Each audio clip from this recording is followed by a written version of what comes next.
हरिओम, जय जिनेन्द्र। आज हम बृहद जातक में 12 भाव और 12 भाव में लग्न में से कौन से भाव को किस प्रकार से देखना चाहिए या देखा जाता है उसके बारे में हम जानेंगे। हमारे कुंडली के वक्त, जब जन्म के वक्त जो भी हमारी जन्म कुंडली बनती है वो हमारा लग्न कहा गया है। और लग्न में हमारे अपने जन्म के वक्त पूर्व क्षितिज में जो राशि उदित होती है वही हमारा लग्न बनता है।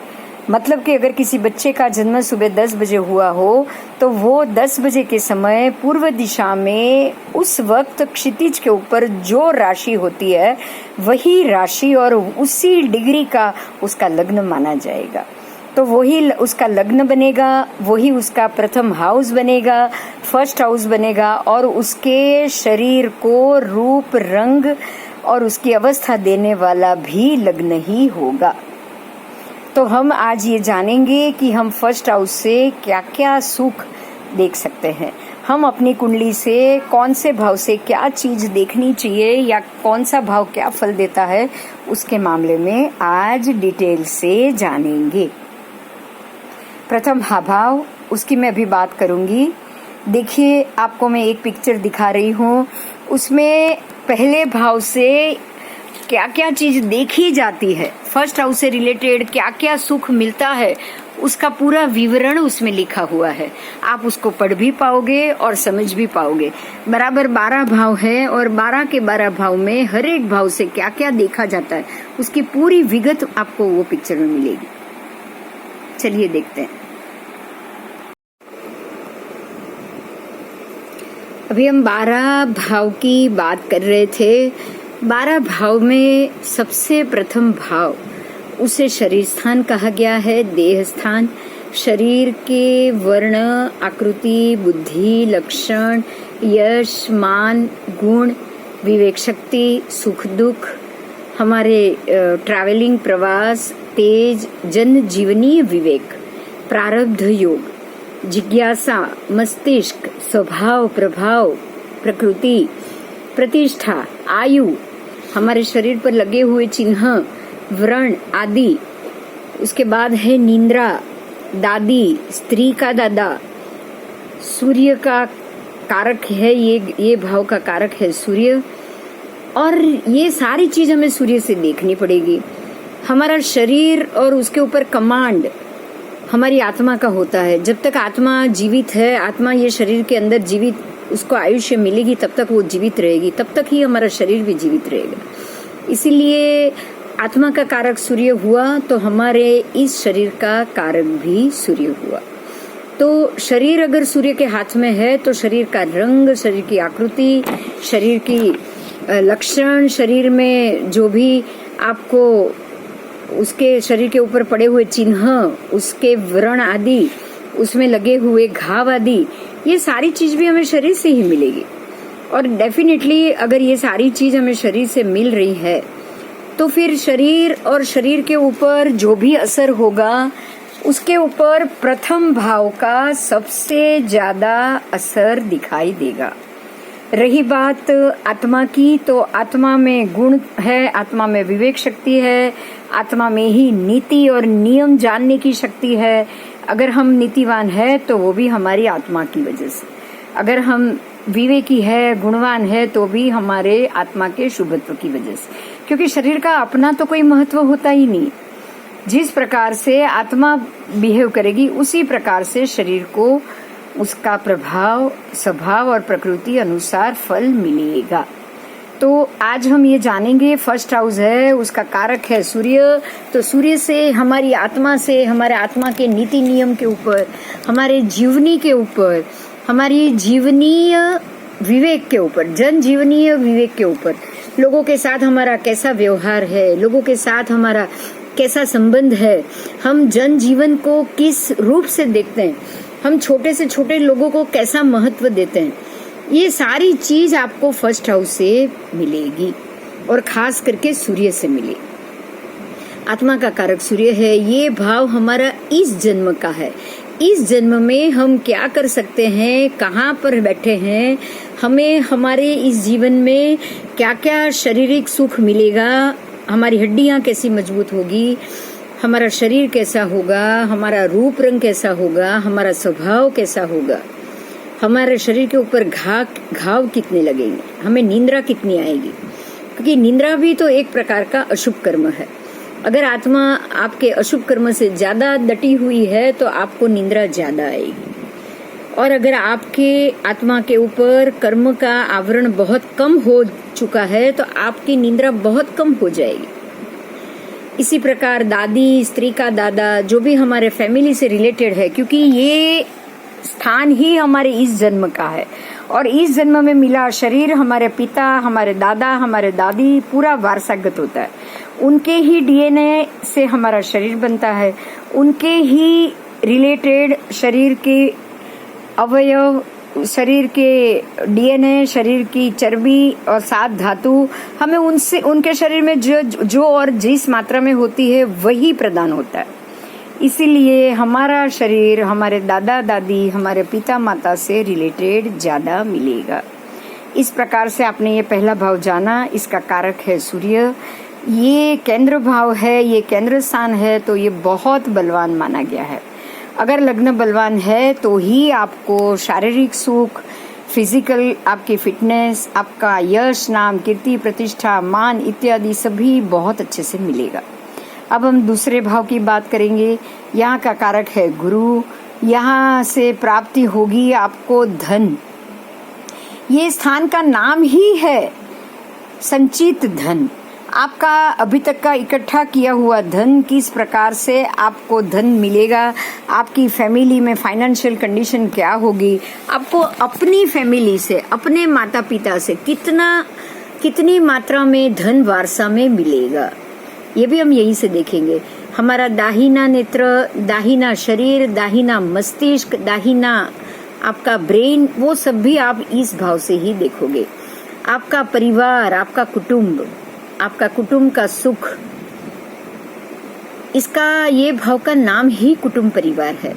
उसके बाद स्वर विचार, आपकी बोली क्या है, आपके बोली का टोन क्या है, आप किस प्रकार से बोलना ज्यादा पसंद करोगे, आपको गुस्से से ज्यादा बोलना अच्छा लगता है या प्रेम से ज्यादा बोलना अच्छा लगता है, ये भी आपका इस भाव से ही संबंध रहेगा। जितना भाव आपका ये बढ़िया होगा उतनी आपकी बोली मीठी, उतना आपका बोलने का, जितना अच्छा आपका बोलने का टोन रहेगा उतना ही अच्छा आपको आपके फिजिकल शारीरिक सुख और फैमिली से सुख मिलेगा, क्योंकि इसका कारक है गुरु। अगर आपका गुरु अच्छा है तो आपको आपके फैमिली से भी सुख अच्छा है, फैमिली की फाइनेंशियल कंडीशन भी अच्छी है, ये सारी चीज आपको अच्छी मिल सकती है। दूसरा, यहाँ से हम वचन, वाणी, विद्या, भोजन, ये सारी चीज को देखेंगे। आपका गुरु अच्छा तो आपकी वाणी मीठी, आपका भोजन मीठा, आपको मीठा ज्यादा अच्छा लगेगा। अगर यहाँ पे पाप ग्रह का संबंध आ गया, मंगल का आ गया, शनि का आ गया, तो आपकी वाणी भी तिखी हो जाएगी, कड़वी हो जाएगी, और आपका भोजन भी आपको कड़वा खाना ज्यादा अच्छा लगेगा। उसके बाद इसका नाम ही है सुवर्ण रत्नादि कोश, मतलब हरेक प्रकार का सोना, हीरा, रूपू, मोती, फाइनेंशियल, फिर कैश मनी, लक्षाधिपति, करोड़ाधिपति, विपुल धन संपदा, जितना आपका गुरु जितनी मात्रा में ज्यादा बढ़िया, उतनी मात्रा में आपको पैसा और धन संपत्ति बहुत बहुत मिल सकता है। फिर आकस्मिक धन लाभ भी यहीं से है, शेयर बाजार, शेयर, उससे लॉटरी से लाभ, ये सब भी आपको बहुत अच्छे से मिल सकता है। अगर शेयर बाजार से या उसमें से भी अचानक आपने बहुत सारी कंपनी के शेयर लेकर रखे होंगे और आपको पता ही नहीं, 10 साल तक आपने उसको देखा ही नहीं, 10 साल बाद जब आप उसको देखो और तो पता चले कि उसमें आपको बहुत ज्यादा नफा हुआ है, इसको ही आकस्मिक धन लाभ, लॉटरी आदि कहा जाता है। तो ये सारी चीज भी, अगर आपका सेकेंड हाउस अच्छा है, आपका कारक गुरु अच्छा है, कुंडली में ये बहुत अच्छा फल दे रहा है, तो आपको ये सारी चीज का फायदा हो सकता है। ठीक है, तो ये हुआ हमारा सेकेंड हाउस। सेकंड हाउस और उसके कारक ग्रह का फल, अगर जितना आपका सेकंड हाउस और ये कारक ग्रह अच्छे हैं उतना ही आपको उससे रिलेटेड हर एक चीज में फायदा होगा। चलो अभी आगे चलेंगे। आपको एक पहले एक बात बता दूं, अभी ये 12 भाव है ना, ऐसे अगर एक हफ्ते बाद अगर हमने वापस लिए ना तो आपको समझने में बहुत गड़बड़ हो सकती है। तो मेरा ये प्लान है कि 3 दिन, आज कल परसों 3 दिन मैं लाग लगा लेक्चर लूंगी और तीनों दिन में मैं आपको ये 12 भाव कंटिन्यूटी में पढ़ाऊंगी। ठीक है, तो मैंने ऐसा सोचा है क्योंकि ऐसा तो होगा ही नहीं, अगर आप हफ्ते बाद वापस लोगे तो आगे का वापस भूल जाओगे। तो बेटर कि हम 3 दिन रोज 9:30 बजे मिले और 9:30 के बजे के बाद मिलने के बाद ये तीनों दिन हम ये 12 भाव कंटिन्यूटी में खत्म करें। ओके, तो अभी हम जाएंगे तीसरे हाउस पे, थर्ड हाउस लेंगे। सेकेंड हाउस मुझे लग रहा है कि आपको समझ में आ गया होगा। तो अब मैं थर्ड हाउस का पिक्चर आपके मोबाइल में रख रही हूँ, देखिए। तीसरा भाव, तृतीय भाव, इसको बहन भाई का भाव भी कहा गया है। भाई बहन, आपके कितने भाई बहन है, आपके भाई बहन से आपके कैसे रिलेशन है, भाई बहन से, और भाई भांडू मतलब भाई बहन और उनके बच्चे, है ना, भाई बहन और उनके बच्चे। अब इस भाव के लिए 2 कारक ग्रह है, 2। आपको ध्यान देना है, इस भाव के लिए 2 कारक ग्रह माना है। नॉर्मली ऑफिशियल मंगल को ही बोला है, लेकिन इसी भाव से शनि का भी कारकत्व आपको मिलेगा। हम मंगल को ही फोकस करके आगे जाएंगे। ये बहन भाई का हाउस है और भाई बहन से हमारा रिलेशन ब्लड रिलेटेड होता है, खून का संबंध होता है, इसीलिए आपको इस भाव से पूरी तरह से मंगल का पूरा संबंध मिलेगा। ठीक है, तो ये बहन भाई, उसके बाद भाई बहन के बच्चे। यहाँ से एक और चीज देखी जाती है, वो है अभिरुचि। अभिरुचि का मतलब ये हुआ कि मेरा इंटरेस्ट किस में, मुझे कौन कौन से सब्जेक्ट पसंद आते हैं, मुझे किस सब्जेक्ट में रस है, मैं क्या काम करना ज्यादा पसंद करूंगा। तो ये जो वर्ड है उसको आपको ऐसे समझना है कि आपके साहस और पराक्रम, आपके साहस और पराक्रम, आपके कौन सी दिशा में आप रुचि रख रहे हो, कौन सी दिशा में आप काम करना चाहते हो। जैसे मेरा सब्जेक्ट ज्योतिष था, वो पहले से ही था। मैंने शायद आपको मैं बताऊंगी तो सरप्राइज होगा, सबको हो रहा है। इस जन्म में तो मैं ज्योतिष कहीं पढ़ी ही नहीं हूँ, ये मेरे अंदर की रुचि थी कि मुझे इसी सब्जेक्ट में आगे बढ़ना है। ये मेरे भीतर की रुचि थी कि मुझे इसी सब्जेक्ट में आगे बढ़ना है। और यही कारण है कि आपकी मूल अभिरुचि, यहाँ पे देखो आपको ये शब्द मिलेगा, मूल अभिरुचि, मतलब आपकी मूल अभिरुचि क्या है। तो ये मूल अभिरुचि का अर्थ ये हुआ कि ये चीज मेरे स्वभाव के भीतर पड़ी है, इस चीज पे यहाँ मैं फोकस करूंगी। आपको एक 2-4 बात बताऊंगी, जैसे कि सचिन तेंदुलकर जो बहुत छोटी उम्र में 12 साल की एज से ही फेमस हो गए। क्रिकेट उसने कब सीखा, 5 साल की एज में सीखा, 4 साल की एज में से सीखना शुरू किया, गली मोहल्ले में खेलना शुरू किया, नहीं पता है, लेकिन वो 12 साल की एज तक वो 100% फेमस हो गया था। तो ये उसकी मूल अभिरुचि मानी जाएगी।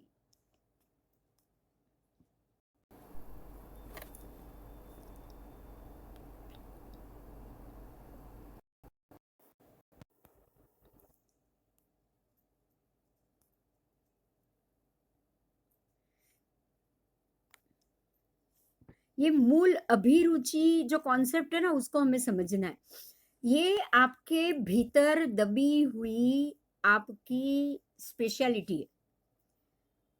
ये आपके अंदर एक ऐसी क्वालिटी है जो अपने आप बाहर आएगी, आउटशाइन होके बाहर आएगी। जितना आपका थर्ड हाउस बलवान होगा उतना, या आपका कारक ग्रह मंगल बलवान होगा उतना आप उस एरिया में साहस पराक्रम करोगे। और ये चीज आपको मालूम ही नहीं है, हर एक व्यक्ति के अंदर ये होता है। हर एक व्यक्ति के अंदर कोई खास क्वालिटी होती है। जो अपने उस समय समय के ऊपर आपके कार्य पद्धति की वजह से, आपके सोच विचार की वजह से आपके अंदर से बाहर आती है। आप अपने आप मौका आपको मिलता है, इसीलिए एक चीज को बहुत ध्यान रखो। जो चीज सामने से आ जाए ना आपकी लाइफ में, उसको आपको कभी छोड़ना नहीं चाहिए। आपको उसी रास्ते को पकड़ लेना चाहिए, क्योंकि यही आपकी मूल अभिरुचि होती है। ये मूल अभिरुचि शब्द को आपको बहुत अच्छे से समझना है कि आपके आपके मूल में पड़ी हुई रुचि, आपके मूल में जो रुचि पड़ी है वो समय आएगा, अपने आप वो उसको मौका मिलेगा, अपने आप उसको रास्ता मिलेगा और आपकी वो आउटशाइन क्वालिटी आपसे बाहर निकल के आपको आउटशाइन कराएगी ही कराएगी। मैंने मेरी जिंदगी में भी नहीं सोचा था, मैंने मेरी लाइफ में भी ये नहीं सोचा था कि मैं कभी ज्योतिष के लाइन में जाऊंगी या उसमें टीचर बनूंगी या किसी को पढ़ाऊंगी या पंचांग के मामले में आगे बढ़ूंगी। ना मेरी कोई फैमिली में ऐसा था और ना कोई मेरी जिंदगी में कोई ऐसी व्यक्ति मिली कि भाई तू जा और तू ये सब्जेक्ट में काम कर, है ना। तो कुछ चीज ऐसी होती है जो अपने आप बाहर आते हो, और वो चीज आप कौन से भाव से ढूंढोगे, तो ये आप अपने थर्ड हाउस से ढूंढोगे, जिसको कहोगे मूल अभिरुचि। उसके बाद है पराक्रम। तो जो आपकी मूल अभिरुचि है आप उसी रिलेटेड पराक्रम करोगे, आप उसी में ही पराक्रम में बाहर आगे बढ़ोगे। उसके बाद है साहस। तो साहस और हिम्मत तो चाहिए ही चाहिए, ऐसी अभिरुचि को बाहर लाना, उसके ऊपर काम करना।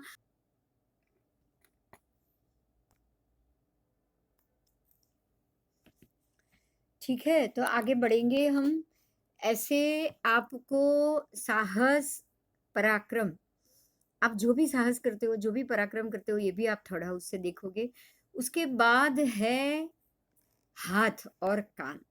हाथ का मतलब ये हो गया आपके शोल्डर, है ना। थर्ड हाउस ये है आपका शोल्डर, आपकी ये यहाँ की हांसड़ी, आप हांसड़ी कह सकते हो गले के पास की, और आपके ये शोल्डर, आपका सर्वाइकल और ये शोल्डर, ये पूरा आपका थर्ड हाउस। और इसीलिए यहाँ हाथ, ये पूरी हाथ की शुरुआत आपके थर्ड हाउस से जाएगी। आपके कान थर्ड हाउस में आएंगे, नीचे का जड़बा, ऊपर के दांत सेकेंड हाउस में जाएंगे। आपके ऊपर के दांत सेकेंड हाउस में जाएंगे, लेकिन नीचे के दांत थर्ड हाउस में जाएंगे। तो ये हुआ आपका जो भी थर्ड हाउस का जो पोर्शन है, वो पोर्शन बराबर। ईएनटी सारे सेकंड में चला गया, और नीचे का यहाँ से ये स्वर पेटी, ये जो फेफड़े के स्वर नली और श्वास नली, ये दोनों चीज थर्ड हाउस में जाएगी। अब आओ उसके बाद महत्वाकांक्षा, क्योंकि डिजायर है, आएगी आएगी। अगर पराक्रम आ रही है तो महत्वाकांक्षा उसके साथ ही आएगी। साहस पराक्रम बिना महत्वाकांक्षा नहीं होता। अगर आपकी महत्वाकांक्षा या आपकी डिजायर ज्यादा है तो ही आप बड़े बड़े साहस कर पाओगे, नहीं तो वही वापस आप छोटी छोटी बातों में उलझना। अगर महत्वाकांक्षा नहीं है ना, तो आप किसी चीज के पीछे लग लग भी नहीं सकते, आप उसके पीछे भाग भी नहीं सकते। आपके साहस पराक्रम में बहुत बड़ी खोट आ सकती है अगर आपके अंदर महत्वाकांक्षा नहीं है। उसके बाद नौकर और नौकरी, क्योंकि पराक्रम है ना, साहस है और पराक्रम है, तो आप अगर नौकरी कर रहे हो या आप कहीं जॉब कर रहे हो या आप खुद मालिक हो और आपके नीचे ज्यादा नौकर काम कर रहे हैं, तो वो भी आप यहीं से देखोगे। और नौकर और नौकरी की चीज को आप यहाँ शनि कारक से जानोगे। यहाँ दूसरा ग्रह भी कारक होता है, वो है शनि। तो नौकर नौकरी ये सारी चीज और वाहन, ये सारी चीज का मालिक हो गया, कारक हो गया शनि। उसके बाद है सुख दुख। तो सुख और दुख तो आपका थर्ड हाउस है, आपका आपकी कर्म की थियरी है।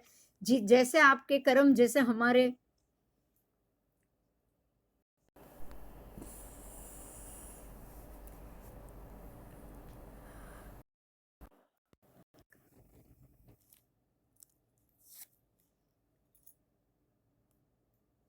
यह पे शनि महाराज है कारक, आपको मैंने बताया। तो जैसा जैसा आपका कर्म होगा उस हिसाब से आपको सुख और दुख की प्राप्ति होती रहेगी। सुख और दुख का मिलना हमारे कर्म और उसके ऊपर ही डिपेंड होता है। अगर हमने अच्छे कर्म किए हुए हैं तो हमें जरूर सुख और उसकी मात्रा ज्यादा रहेगी, और हम अगर हमने अच्छे कर्म या ऐसे कर्म बुरे कर्म कुछ किए हुए हैं तो जाहिर है कि हमारे फल में हमारे जो भी फल हमको जो भी हम साहस पराक्रम कर रहे हैं उससे हमें जो भी फल मिलना है उसमें दुख की मात्रा ज्यादा रहेगी। उसके बाद है हस्ताक्षर, सिग्नेचर या कोई भी दस्तावेज जो आप साइन कर रहे हो, ये सारा शनि का जिम्मा है। नौकर, सुख दुख, हस्ताक्षर, मित्रता, ये सब शनि के हाथ में। आपकी रहन सहन, आपकी वृत्ति, आपका धैर्य, आपके अंदर धीरज है या नहीं। धीरज मतलब धैर्य चाहिए, शांति चाहिए, जो मंगल के पास नहीं होता है। मंगल के पास आक्रामकता है, मंगल के पास महत्वाकांक्षा है, लेकिन धीरज और धैर्य आपको शनि ही देगा। उसके बाद है दत्तक। अगर आप किसी बच्चों को दत्तक ले रहे हो, या तो ब्लड रिलेटेड संबंध है या फिर दत्तक का संबंध है, लेकिन आपके साथ भाई बहन या बच्चों का जो भी रिलेशन होगा वो आपके थर्ड हाउस से ही रहेगा। उसके बाद है उद्योग। उद्योग मतलब बिजनेस। अगर आप कोई धंधा कर रहे हो, बिजनेस कर रहे हो, कोई बड़ा उद्योग आपने स्थापित किया है, तो वो भी आपके पराक्रम के कारण। तो उद्योग और पराक्रम का तो चोली दामन का साथ होता है। यश अपयश वो भी उस आपके साहस पराक्रम से संबंधित है। अगर आपके साहस पराक्रम और महत्वाकांक्षा अगर पॉजिटिव जा रहा है तो आपको यश मिलेगा, और अगर ये सारी चीजें नेगेटिव जा रही है तो 100% आपको अपयश मिलेगा। उसके बाद है माता पिता। ये माँ और पिता को थोड़ा उससे क्यों माना है? क्योंकि ये आपके सहोदर का स्थान है। माँ ही कारण है हमारे भाई बहन का। सहोदर मतलब एक ही उधर से जन्मे हुए भाई बहन। तो जाहिर है कि माता पिता का संबंध भी यहाँ से जुड़ना ही जुड़ना है, क्योंकि ये ब्लड रिलेटेड फैमिली। उसके बाद है मरण। मरण हमारे, आपको ये पता होगा कि नॉर्मली मृत्यु स्थान अलग है, चौथा भाव है, क्योंकि ये चौथे से 12वां है।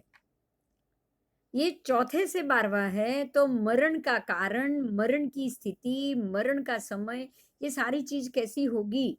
आपके साहस पराक्रम के कारण तो आपकी मृत्यु नहीं हुई है। आपने ऐसे गलत काम किए हो, और आपको ये पता होगा कि बहुत से ऐसे लोग हैं जो गलत पराक्रम या गलत बिजनेस के कारण नुकसान उठा लेते हैं और कभी कभी सुसाइड तक कर लेते हैं। तो ये सारा आपके साहस पराक्रम के कारण हुआ है। इसीलिए मरण, मरण या कारण, मरण का कारण, ये सारी चीज आपके थर्ड हाउस से जुड़ी हुई होगी। अब इसके बाद यहाँ हम आएंगे हमारे ऑर्गन में, जो फेफड़े, जो स्वर नली, श्वास नली यहाँ से जुड़ी हुई है, तो लंग्स में, लंग्स का प्रॉब्लम सारा, खांसी, क्योंकि दमा खांसी ये दोनों चीज को थोड़ा उससे जोड़ना है। क्योंकि दमा और खांसी को आप थर्ड हाउस से जोड़ोगे, क्योंकि आपको एक चीज जाननी है कि जब दम होता है या टीबी होता है तो उसकी जो गोली बनती है ना, गांठ, उसको कंठमाल बोला गया है, कंठमाल। और ये पूरा यहाँ से शुरू होता है आपके कंठ में। कंठ मतलब गला, गले के ये कोने का भाग, और यहाँ से उसकी गांठ बननी और गांठ होनी शुरू होती है। वो गांठ अगर फर्स्ट स्टेज की है तो वो दमा हो गया, और अगर सेकंड स्टेज, थर्ड स्टेज में जा रहा है तो उसको टीबी बोले। टीबी की गांठ पहले यहाँ होगी, उसके बाद वो फेफड़े में होगी। तो ये जो भी सर्दी या कफ या उसका जो रूट है, उसकी जो शुरुआत है, तो उसको हम थर्ड हाउस से देखेंगे। इसीलिए दमा और खांसी को तीसरे भाव में बताया है, क्योंकि ऑर्गन ही वही है। और आपको एक और चीज भी याद दिला देती हूँ, आपको पता है वो पहले के जमाने में टॉन्सिल्स बहुत होते थे। अब तो उसकी वैक्सीनेशन सब आ गया है, इसलिए कम हो रहा है। लेकिन टॉन्सिल, टॉन्सिल की सर्जरी, ये सारा गले जो काकड़ा बोलते हैं हम, उसका सूजना, वहां पे प्रॉब्लम होना, और ये सारी चीज वहीं से होती थी। और वो आपको उसके साथ थायराइड ग्लैंड भी मालूम होगी, वो भी गले में ही होती। तो थायराइड होने का कारण भी ये थर्ड हाउस जाएगा। थायराइड ग्लैंड का बिगड़ना, काकड़ा का बिगड़ना, लंग्स का बिगड़ना, ये सारा आपके तीसरे हाउस से जाएगा। ठीक है, अब हम यहाँ से एक बड़ी बात आएगी, औषध ज्ञान।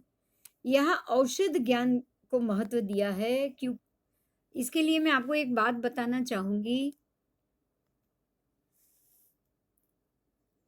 तीसरे भाव स्पेशली थर्ड हाउस, तीसरे भाव का कारक है मंगल, और मंगल खुद एक डॉक्टर है।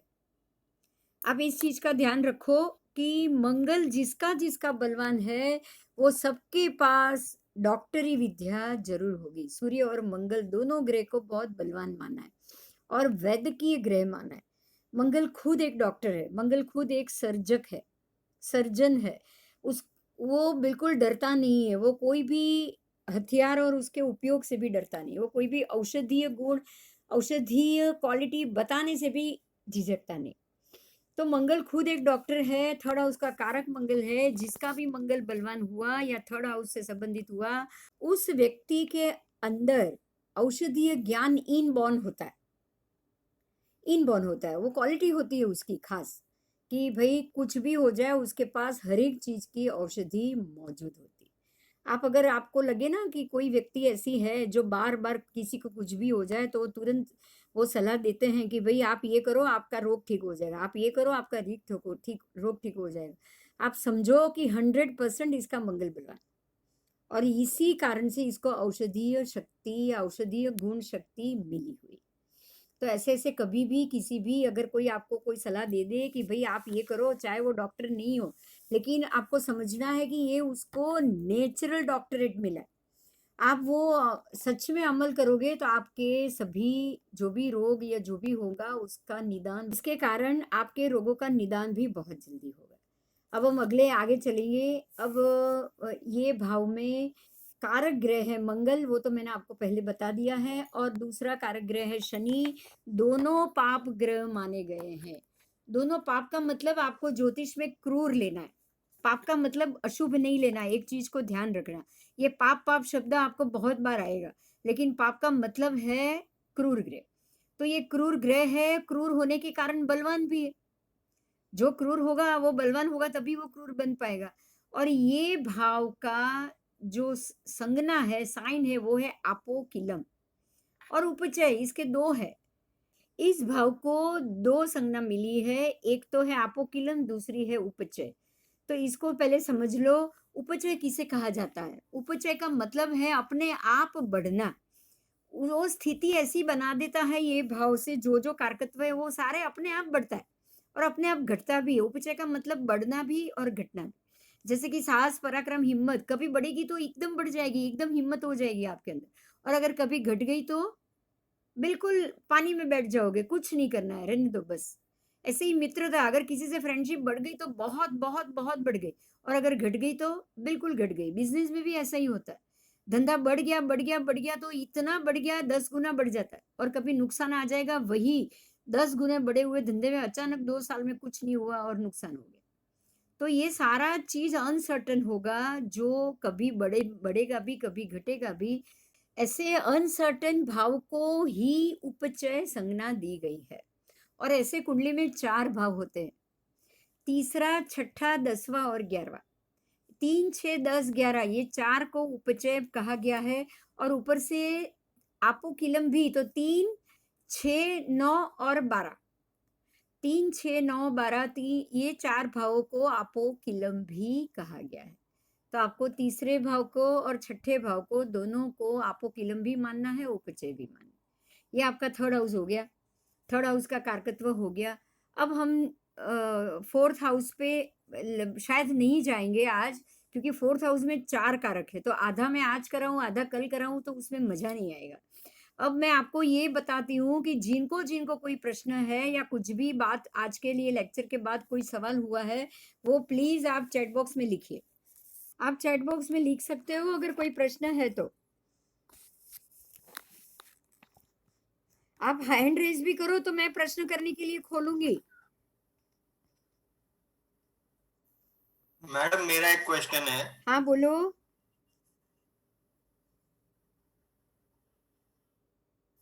बोलो। आप आवाज सुनाई दे रहा है? हाँ हाँ बोलो बोलो। हाँ। अच्छा, आपने बोला, हाँ, आपने थर्ड हाउस में बोला कि एक एग्जांपल दे रहा हूँ कि किसी का मंगल एकदम स्ट्रांग है, उसमें साहस पराक्रम सब कुछ है, तो वही ग्रह भी डिसाइड करेगा कि उसको कफ, कोल्ड, थायराइड जो आपने जो बताया कि अगर है तो उसका थर्ड हाउस अभी आप अनम्यूट हो जाइए, मैं जवाब दे रही हूँ। देखिए, आपको एक एक भाव से एक एक चीज को देखनी है। आपने ये पूछा कि थर्ड हाउस में साहस पराक्रम और ये इसका कारक मंगल है और बीमारी है, तो आपको ये, और अभी हमारे 12 भाव हुए नहीं है, आपको छठे भाव का मालिक भी, कारक भी मंगल मिलेगा। जैसे थर्ड हाउस का कारक मंगल है, वैसे छठे का कारक भी मंगल मिलेगा। अब छठे का कारक मंगल है, तो वो क्या देगा मंगल? तो आपको रोग प्रतिकारक शक्ति देगा।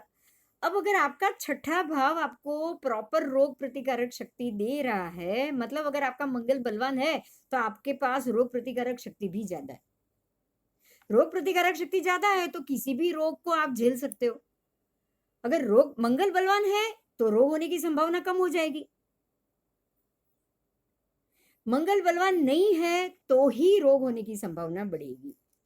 अब खाली मंगल भी नहीं देखना है, क्योंकि फर्स्ट हाउस भी देखना पड़ेगा। जैसे आपने आज फर्स्ट हाउस जान लिया, तो आपने ये भी जाना कि पहला भाव आपके शरीर को कमांड करता है। मेरे शरीर में मेरी हड्डियां कितनी कमजोर है, मेरा शरीर कमजोर है या बलवान है। मैं अपने पूरी जिंदगी में, अगर मैं 100 साल जीऊंगी तो अच्छे से जीऊंगी या मर मर के जीऊंगी। अगर मेरी मेरी हड्डियां कमजोर है तो ही ये रोग प्रतिकारक शक्ति मुझे रोक देगी। अगर मेरे शरीर का बंधारण ही कमजोर हुआ, मेरे मेरे अंदर आयु ही ज्यादा नहीं है, मेरे शरीर को अच्छे से जीने की उसने कोई, सूर्य ने कोई छूट नहीं दी। अगर मेरा लग्न वीक है, मेरा सूर्य वीक है, तो मंगल रोग प्रतिकारक शक्ति देके भी क्या करेगा? तो ये सारी चीज का तालमेल जुड़ता है। कभी भी एक ग्रह आपके शरीर को रोग नहीं दे सकता, पहले ये जान लो।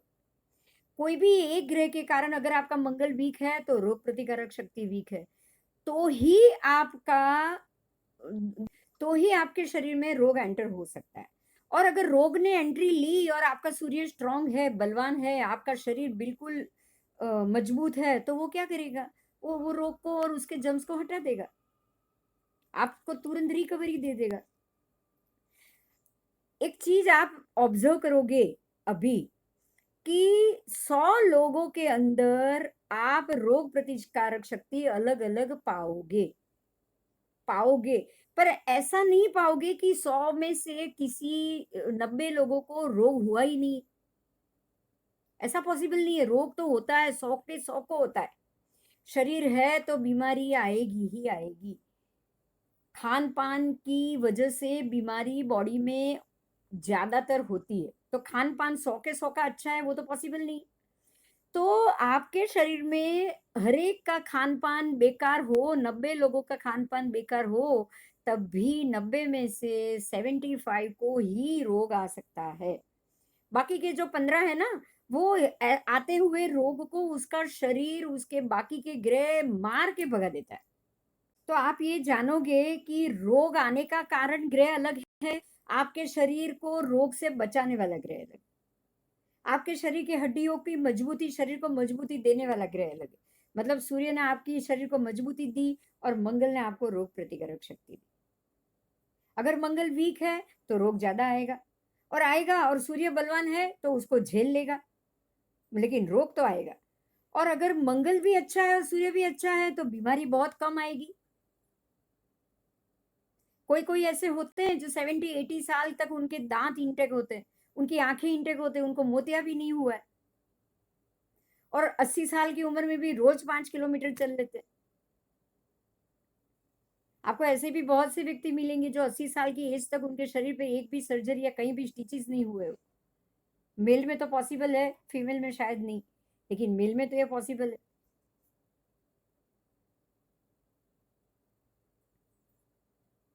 होता है कि नहीं होता है ऐसा?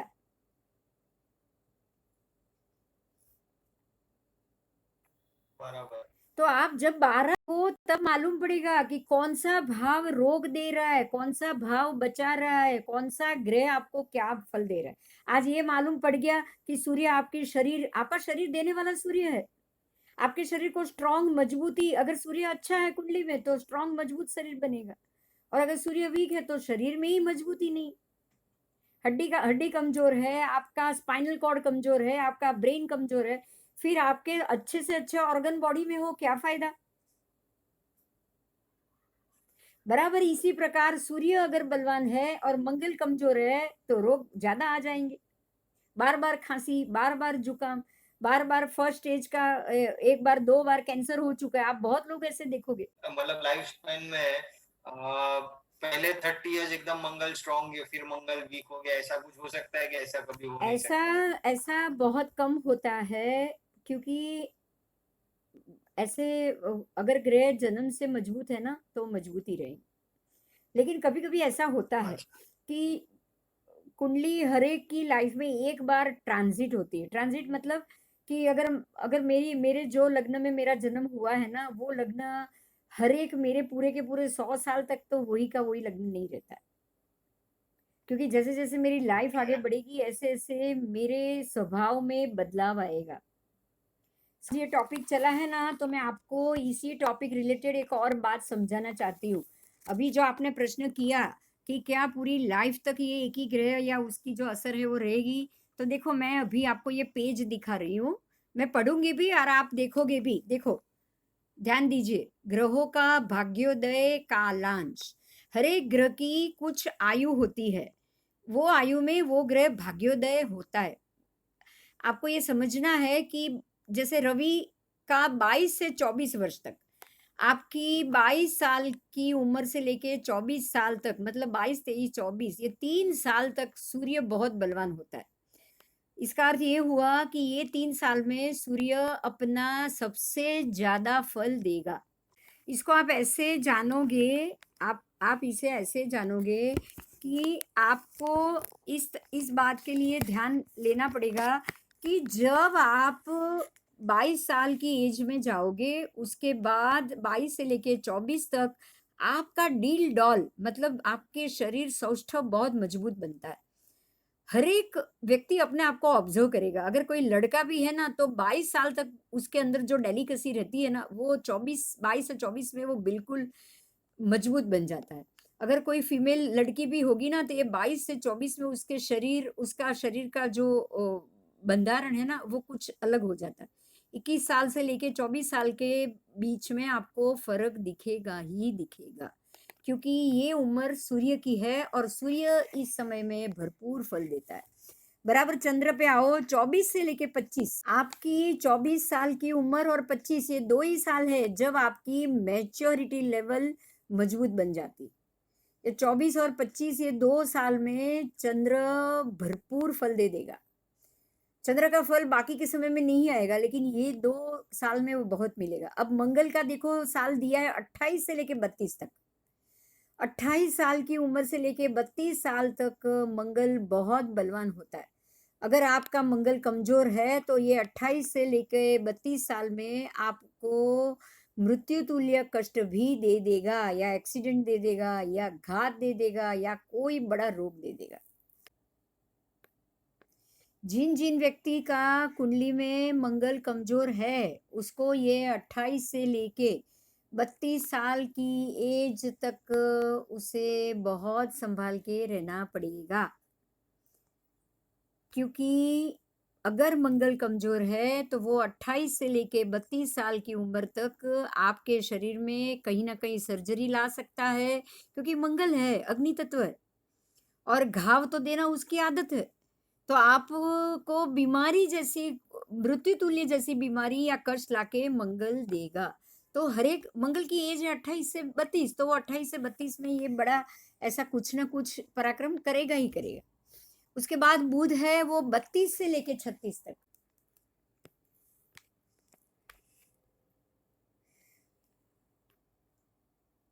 उसके बाद है बुध 32 से लेके 36 वर्ष तक।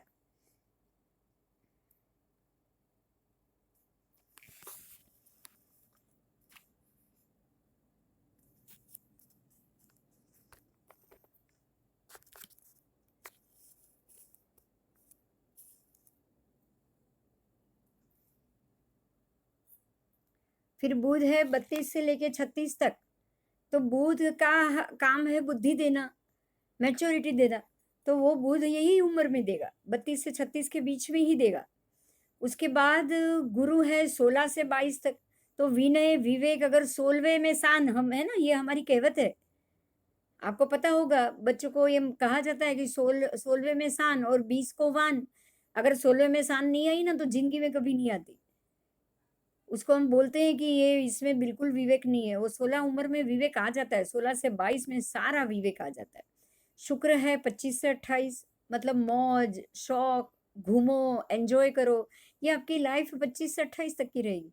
और शनि है 36 से 42, मतलब 36 साल पहले आपकी उम्र नहीं होगी, उससे पहले शनि का फल नहीं मिलेगा।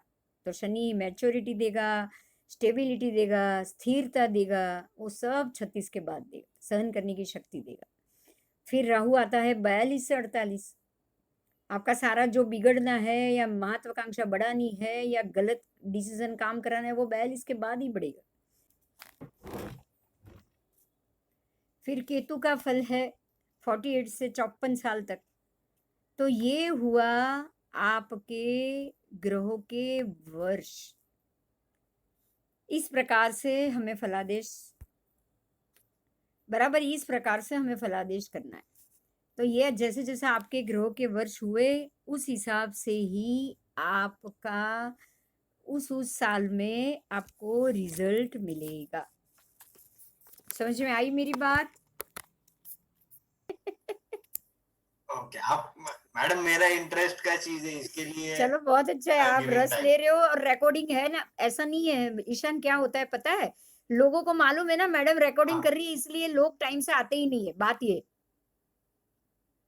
बराबर सबको बराबर पता है ना कि रिकॉर्डिंग हो रहा है, बराबर। और रिकॉर्डिंग में करूंगी करूंगी क्योंकि आप लोग 10 बार सुन पाओ। चलो ठीक है।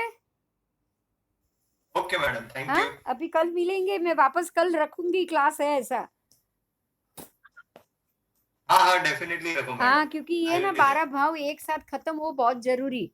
There. Okay, no problem okay, madam. Okay, चलो, bye. Thank you. Bye. Bye. Hari Om. जय जिनेन्द्र।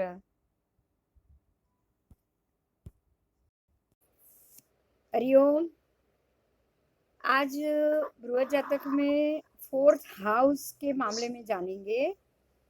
चतुर्थ भाव, आपको पिक्चर दिख रहा होगा, चतुर्थ भाव से क्या क्या देखा जाता है।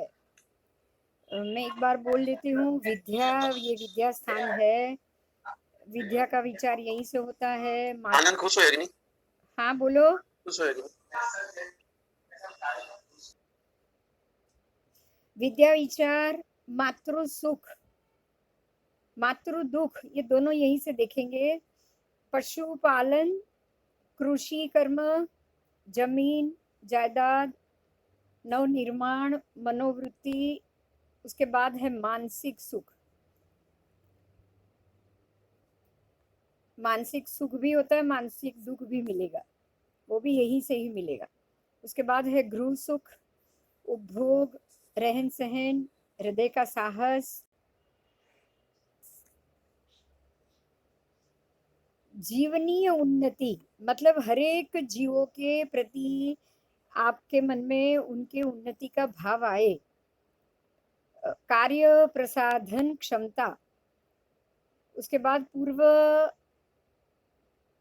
अर्जित विविध सुख, ऐश्वर्य, कीर्ति, वाहन सवारी। यहाँ पे कारक कौन कौन है, तो अभी हम कारक की बात करेंगे। 4th हाउस से कारक यहाँ चंद्र और बुध को तो माना है, लेकिन यहाँ पे 2 नहीं 4 कारक होते। अब 4 कारक कौन से हैं, थोड़ी उसकी चर्चा करेंगे। 4th हाउस, जिसको हृदय का स्थान कहा गया है, हृदय का स्थान है हमारा चौथा भाव। और दिल से जो कुछ भी हम पॉजिटिव सोचते हैं, पॉजिटिव अनुभव करते हैं, नेगेटिव भी सोचते हैं, वो सारा फल आपको 4th हाउस से मिलेगा। इसीलिए यहाँ पे कारक है चंद्र, और चंद्र कारक है, ये मन का स्थान है, हृदय का स्थान है। तो हमारे मन, हमारे हृदय में उत्पन्न होने वाले विचार, प्रेम, लागणी, फीलिंग्स, नफरत, माया, ममता, लालच, लोभ, ये सारी जो हमारी फीलिंग्स है, ये सब फीलिंग में पॉजिटिव भी फीलिंग होती है, नेगेटिव भी फीलिंग होती है। क्योंकि नफ़रत हो या रोष हो या द्वेष हो, गुस्सा हो, किसी का इंसल्ट करना, अपमान करना, ये सारी नेगेटिव फीलिंग। और हर एक के लिए पॉजिटिव सोचना। आपने स्पेशली यहाँ पे एक वर्ड सुना, वो वर्ड था जीवनीय उन्नति। हर एक जीव की उन्नति के बारे में सोचना, हर एक जीव के सुख और दुख के बारे में सोचना, मानसिक सुख दुख, उसके किसी और के लिए दुखी होना या किसी और के हित देखकर सुखी होना, ये सारी चीज आप फोर्थ हाउस से देखोगे, इसीलिए यहाँ का कारक है चंद्र। उसके बाद ये विद्या स्थान भी बोला, तो विद्या का मतलब है पढ़ना, पढ़ाई, कैलकुलेशन। जैसे हम बोलेंगे ये आदमी पढ़ा पढ़ा लिखा नहीं होता है, लेकिन वो समझदार होता है, मैच्योर होता है, कैलकुलेटिव होता है, गणितबाज होता है। जैसे पहले के ज़माने में कहावत थी कि आदमी पढ़ा लिखा नहीं है, लेकिन उसको गिनती बहुत बढ़िया से आती होती है। तो यही चीज़ हम फोर्थ हाउस से देखेंगे। विद्या का मतलब आपका दिमागी कैलकुलेशन, उसके लिए कारक होगा बुध। यहाँ से एक और चीज भी देखी, वो चीज थी स्पेशली धन संपत्ति और मन का सुख, हृदय का सुख, फीलिंग्स। तो ये लिक्विड कैश मनी या फिर ज्वेलरी, अलंकार, आपके जो भी दागीना दर दागीना, जो भी सोना चांदी, ये सारी चीज। क्योंकि ये सारी चीज भी आपको पता होगा, ये सारी चीज मानसिक सुख देती ही देती। धन संपत्ति, ये सारी चीज मानसिक सुख देने वाली है, और इसी से आपको मानसिक सुख और शांति मिलती है। तो ये सारी चीज, और उसका कारक हुआ शुक्र, ज्वेलरी खास करके। उसके बाद ऐश्वर्य, कीर्ति, सुख भोगना, बड़ी सी गाड़ी होना, बहुत बढ़िया गाड़ी होना। नॉर्मल अगर आपका ये भाव बलवान होगा तो आप मारुति या ऐसी कोई भी मीडियम कार लेकर रहोगे। लेकिन अगर आपको यहाँ से शुक्र का संबंध हो गया और ये भाव अगर आपका अच्छा हो गया ना, तो यहाँ से मर्सिडीज और जो बड़ी दूसरी जो लेविश और जो बड़ी लाइफस्टाइल की ऑडी जैसी गाड़ियाँ होती है, आपको उसका सुख मिल सकता है, आपके घर में वो गाड़ियाँ आ सकती है। इसीलिए वाहन सवारी योग के लिए स्पेशली आपको शुक्र कारक मानना है, बराबर। ऐश्वर्य, उसके लिए भी शुक्र ही मानना है। उसके बाद है यहाँ चौथा कारक जो बहुत जरूरी है हमें जानना, वो है मंगल। मंगल जमीन, फिर जायदाद, उसके बाद खेती या जमीन या रहने की जमीन या ऑफिस, आपके ये सब कृषि कर्म, खास करके यहाँ से पशुपालन और कृषि कर्म, उसके लिए कारक चाहिए मंगल। तो यहाँ 4 कारक है। चंद्र है जो माँ और माता और मातृ सुख के लिए है। हृदय और जो भी आपके फीलिंग्स होती है, जो भी, ये सब के लिए भी चंद्र ही कारक है। शुक्र कारक है आपकी ज्वेलरी, आपकी गाड़ी, वाहन सुख। ऐश्वर्य के लिए शुक्र कारक है। आपकी बौद्धिक क्षमता और विद्या, खास करके कैलकुलेशन, उसके लिए बुध कारक। और जमीन और कृषि कर्म और नवनिर्माण या फिर गृह, अच्छा बढ़िया सा घर हो, उसके लिए मंगल कारक। इस तरह चौथे भाव से 4 कारक जानना है, 4 कारक। और ये फिक्स कारक है, ये सारी चीज़ों पे ये कारक है वो फिक्स है, ये बदलेगा नहीं। दूसरा, ये भाव संज्ञा, इस भाव की संज्ञा है केंद्र, इसको केंद्र माना है। आप देख सकते हो इस भाव को केंद्र माना गया है, और केंद्र होने के कारण ये बलवान होता है।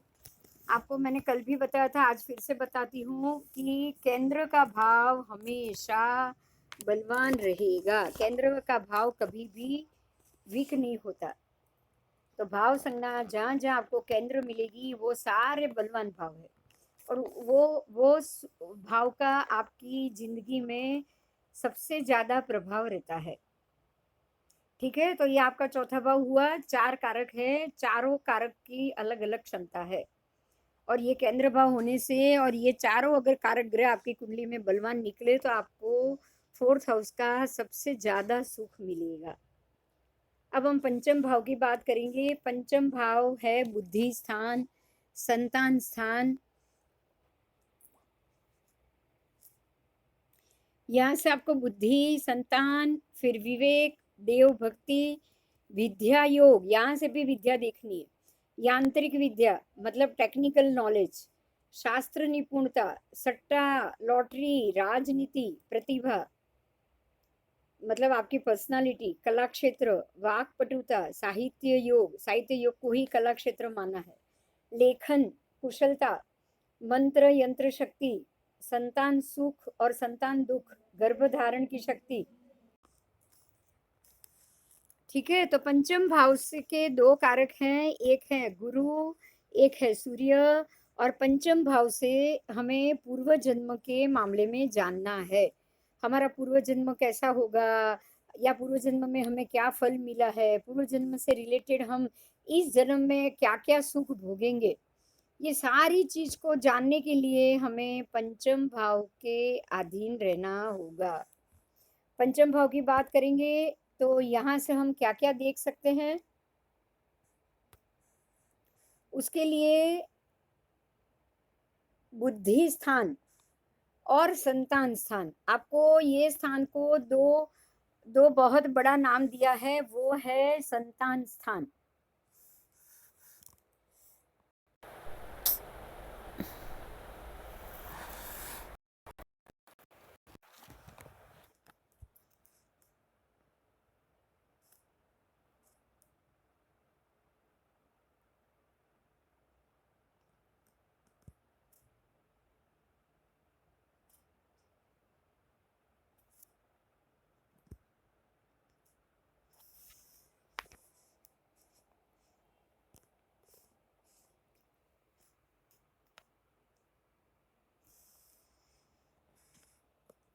ये स्थान को दो बड़े नाम दिए गए हैं, एक है संतान स्थान, दूसरा बुद्धि स्थान। यहाँ से देव भक्ति भी देखी जाती है, क्योंकि ये पूर्व जन्म का स्थान है, पूर्व जन्म का पुण्य है। तो हमने पूर्व जन्म में कौन से देव की ज्यादा भक्ति की, वो भी अगर आपको जानना है तो आप पंचम स्थान से जान सकते हो। आपके संतान सुख का क्या फल है, संतान से आपको कितना पॉजिटिव लाभ है, आपको संतान से कितना लाभ है, ये सब भी हमको यहीं से देखना है। उसके बाद शेयर सट्टा, विद्या योग, यांत्रिक विद्या मतलब टेक्निकल नॉलेज, बुद्धि है ना, यहाँ से भी बुद्धि की निपुणता मानी गई। तो आपके अंदर टेक्निकल नॉलेज कितना ज्यादा है, आप टेक्निकल विद्या को कितना ज्यादा ग्रहण कर सकते हो, उसके लिए भी आपको इसी स्थान से देखना है। फिर शास्त्र निपुणता, क्योंकि ये पूर्व जन्म का स्थान है, पुण्य का स्थान है, और देव साधना का ये स्थान है। तो आप शास्त्र में कितने पारंगत हो, आपको शास्त्रार्थ या जो भी अपने आर्य संस्कृति का नॉलेज है या नहीं, ये भी आप यहीं से देखोगे। उसके बाद आएगा सट्टा और लॉटरी। तो उसके लिए भी हमें इस चीज का ध्यान रखना है, क्योंकि ये पुण्य है, पूर्व जन्म के पुण्य का है। तो पूर्व जन्म के पुण्य की वजह से अगर आपका पुण्य ज्यादा बलवान, आपको उसी के हिसाब से अगर अच्छा और बहुत ही ज्यादा आकस्मिक, उसके कारण आकस्मिक धन लाभ होगा या नहीं होगा, ये भी आपको फिफ्थ हाउस ही बताएगा। ये सारी अगर ये क्वेश्चन हो तो हमें आंसर फिफ्थ हाउस से ढूंढना है। मतलब अगर ये जितना ये भाव ज्यादा बलवान, उतना आपका पुण्य प्रबल होगा।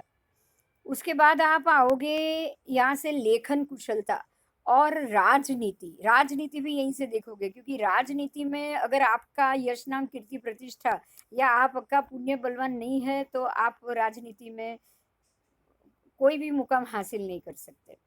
उसके बाद आप देखोगे यहाँ से संतान का सुख और दुख, संतान से आपको कितनी लेन देन है, संतान आपके लिए कितने फेवरेबल है, आपका भाग्योदय संतान के कारण है या नहीं, ये सारी चीज को हमें यहीं से ही देखनी। ये छठा भाव है, और छठे भाव से शनि का क्या रोल होता है। तो जो भी नौकर नौकरी, उसके बाद कारागार, जेल, नुकसानी, धोखा, फिर मन में संताप होना, फिर आपके पैसे का ब्लॉक हो जाना, या कोई उसको रोक ले, पैसा आप तक पहुंचने ना दे, और बाकी के सारे प्रकार का विवाद, ये सबका कारक है शनि।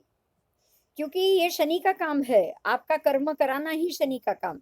और वो कर्म कराकर वो कर्म के विपरीत फल, अशुभ कर्म का फल, या आपका काम होने नहीं देना, या आपके काम में रुकावट लाना, उससे रिलेटेड जो भी फल है वो सब में एक विवाद खड़ा करना, ये काम शनि का है।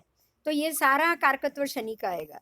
और रही बात मंगल की, तो ये रोग स्थान है, ये यहाँ से आपकी रोग प्रतिकारक शक्ति देखी जाएगी।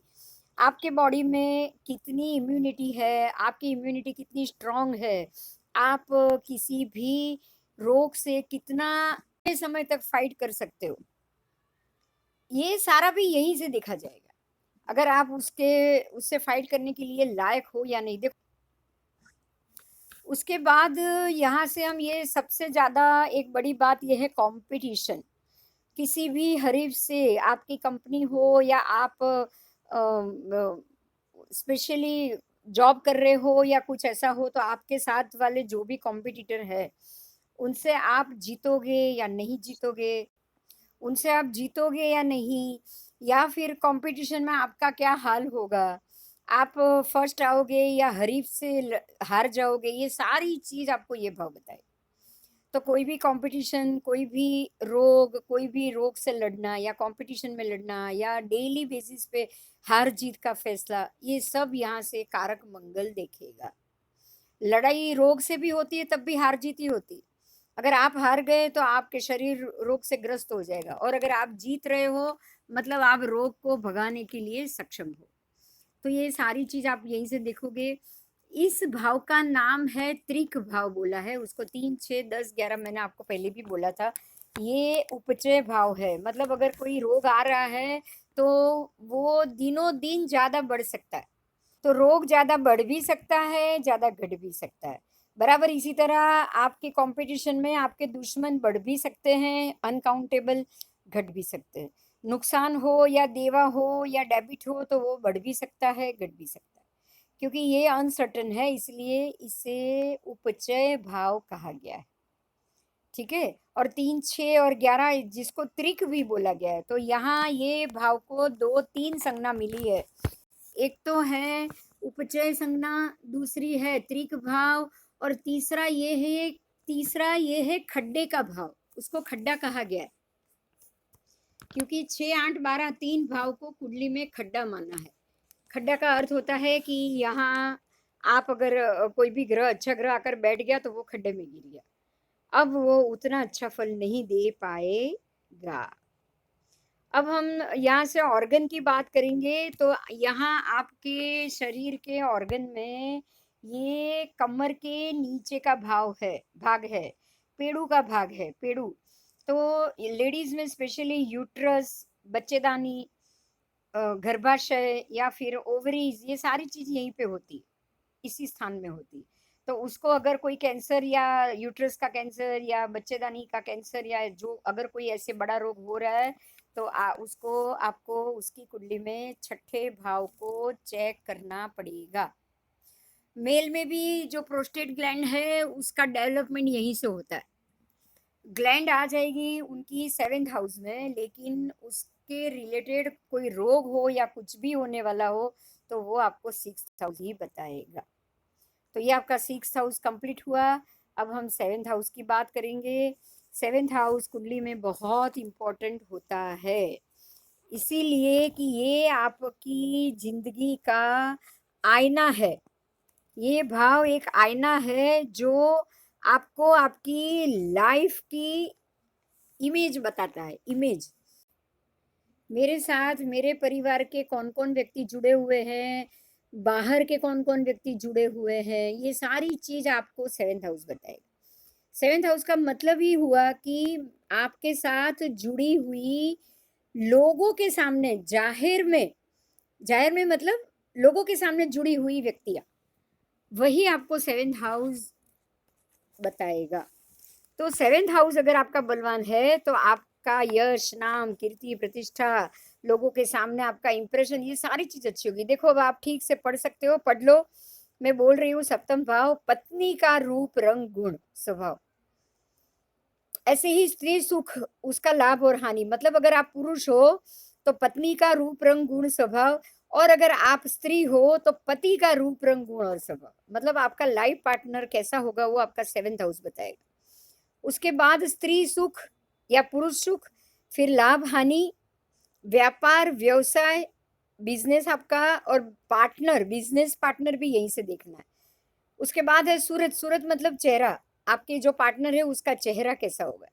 फिर काम कला, मतलब कि जो भी शादी ब्याह में जो कला का उपयोग होता है, पत्नी और पति के साथ कैसा प्रकार का काम का व्यवहार होना चाहिए, वो भी आपका 7th हाउस बताएगा।